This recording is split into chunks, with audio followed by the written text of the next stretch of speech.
श्री सद्गुरु महाराज जी की जय। पुस्तक गुरु सेवी स्वामी भगीरथदास जी महाराज। जीवन उपदेश। परमाराध्य ब्रह्मलीन परम संत सद्गुरु महर्षि में ही परमहंस जी महाराज के संतत्व प्राप्ति की कालावधि में ही गुरु सेवी स्वामी भगीरथ बाबा का आविर्भाव वैशाख शुक्ल पक्ष एकादशी विक्रम संवत 2002 तदनुसार दिनांक 22 मई 1945 ईस्वी रोज मंगलवार को लालगंज ग्राम में हुआ। यह ग्राम बिहार राज्य अंतर्गत पूर्णिया जिला के रुपौली प्रखंड में दक्षिण और पश्चिम में अवस्थित है। आप लालगंज की पवित्र पावन धरती पर एक अनमोल लाल पैदा लिए हैं। जिस लाल की कोई कीमत नहीं लगाई जा सकती है, वह लाल अमूल्य होता है। इस ग्राम की सौभाग्यशालिनी धरती पर सद्गुरु परम संत महर्षि में ही परमहंस जी महाराज का पदार्पण जनवरी 1967 ईस्वी में हुआ था, जिनके चरण रज से यहाँ की धरती का कण कण हर्ष वेवल एवं पवित्र हो गया। धन्य है वहाँ की धरती जहाँ ऐसे महान संतों का चरण स्पर्श हो। वही सच्चे कर्मठ गुरु सेवी स्वामी भगीरथ बाबा के आविर्भाव से सिर्फ लालगंज ग्राम का ही नहीं, बल्कि हमारे संपूर्ण भारत का गौरवपूर्ण इतिहास बनेगा। आपका जन्म नगरीय क्षेत्रों में नहीं, बल्कि सुदूर ग्रामीण क्षेत्र में हुआ, जो हमेशा प्राकृतिक प्रकोप का शिकार बना रहा। कोशी के भीषण कटाव तथा उसकी गरजती जलधारा यहाँ के शस्य श्यामला उर्वरा भूमि की छाती को फोड़ती हुई हहराती तेज धारा फसल को छिन्न भिन्न करती रही है। कोशी की विनाशी लीला के कारण आपके पूर्वज दयनीय आर्थिक स्थिति में हमेशा रहने लगे। यही वजह था कि आपके पिताश्री आपको उच्च शिक्षा देने से असमर्थ रहे। आपके घर पर प्रत्येक वर्ष भागवत कथा वाचन के आयोजन की एक पवित्र परिपाटी थी।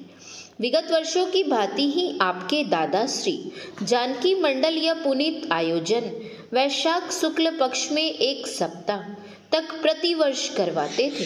कहा जाता है कि ऐसे ही पुनीत पावन मन भावन समय में दिव्य महापुरुषों का अवतरण होता है, जिसे हम अवतार कहते हैं। परमपिता परमेश्वर की असीम अनुकंपा से ही सौभाग्यवती माता की गोद को इसी शुभ अवसर पर वैशाख शुक्ल पक्ष एकादशी को आपने सुशोभित किया। आपके पूज्य पिता का नाम स्वर्गीय श्री बाबा मंडल और माता स्वर्गीय धनशी देवी थी, जो सात्विक प्रकृति की थी।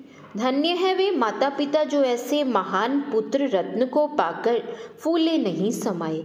आपके अवतरण से मानो चारों ओर वातावरण शांत एवं स्तब्ध हो गया। चारों ओर हर्षनाद की सुर लहरी में सब झूम उठे। प्रकृति रानी भी स्पंदित भावनाओं से अनुरंजित होकर चतुर्दिक मंगल पुष्प बिखेरने लगी। पवन भी धीरे धीरे मधुर थपकियां लगाने लगे। बागों में कोयल की मधुर कूक के साथ साथ भौरे भी गुनगुनाने लगे थे। हरे भरे खेतों में वृक्ष और लताएं नव यौवन को पार कर अंगड़ाई ले रहे थे। नव पल्लवों के समूह आपके स्वागत हेतु हवा के साथ झूमने लगे थे। ऐसा लग रहा था कि प्रकृति रानी नई नवेली दुल्हन बनकर हाथों में थाल सजाकर आपकी आरती के लिए सज धज कर खड़ी थी। इस तरह आकर्षक प्राकृतिक दृश्य अपनी नैसर्गिक सुषमा से स्वर्ग को भी मात कर रहे थे। ऐसे दिव्य बालक को पाकर सिर्फ परिवारजन ही नहीं, बल्कि पूरे ग्रामवासी खुशी से अति विह्वल हो गए। भला जहाँ भागवत कथा वाचा जा रहा हो, वहाँ आप जैसे बालक का अवतरण दिव्य महान पुरुष का ही प्रतीक है। ऐसा सुअवसर पाकर सब हर्षोल्लास से भर गए। स्नेहिल पिता और ममतामयी माता की गोद में शिशु भगीरथ का लालन पालन होने लगा। इन्हें माता का स्नेह पूर्ण रूप से मिलता रहा। आपके दादाजी ने भी आपके प्रति कभी स्नेह की कमी नहीं होने दी। आपके दादाजी स्वर्गीय जानकी मंडल ने प्रसन्न होकर आपका नाम भागवत मंडल रखा। क्योंकि आपका जन्म भागवत कथा वांचने वक्त ही हुआ था। शिक्षा गुरु अरविंद प्रसाद पोद्दार ने आपका नाम भागवत से बदलकर भगीरथ कर दिया। आज आप इसी नाम से लोक प्रसिद्ध हुए, गुरु सीवी स्वामी भगीरथ बाबा। आपको भी बचपन से ही साधु सेवा में गहन अनुराग था। ऐसी प्रवृत्ति तो विरासत के रूप में माता पिता की ही देन थी। समाज शास्त्रीय विवेचन के आधार पर कहा जा सकता है कि माता पिता का प्रभाव बच्चे पर व्यापक एवं गहन रूप से पड़ता है। ऐसे कई उदाहरण हमारे सामने हैं। बचपन से साधु महात्माओं को देखकर आप उनकी ओर चल पड़ते थे और समीप पहुंचकर दोनों हाथ जोड़कर श्रद्धा के साथ कहने लगते, दंडौत बाबा, दंडौत बाबा। इस तरह से साधु संतों को देखकर उनके चरणों में अपना प्रणाम निवेदित करना माता पिता ही का प्रभाव माना जाता है, क्योंकि आपके माता पिता आध्यात्मिक प्रवृत्ति के ही थे। इसके अलावे आपको उच्च कोटि का पर्यावरण महर्षि में ही आश्रम कुप्पा घाट भागलपुर मिला।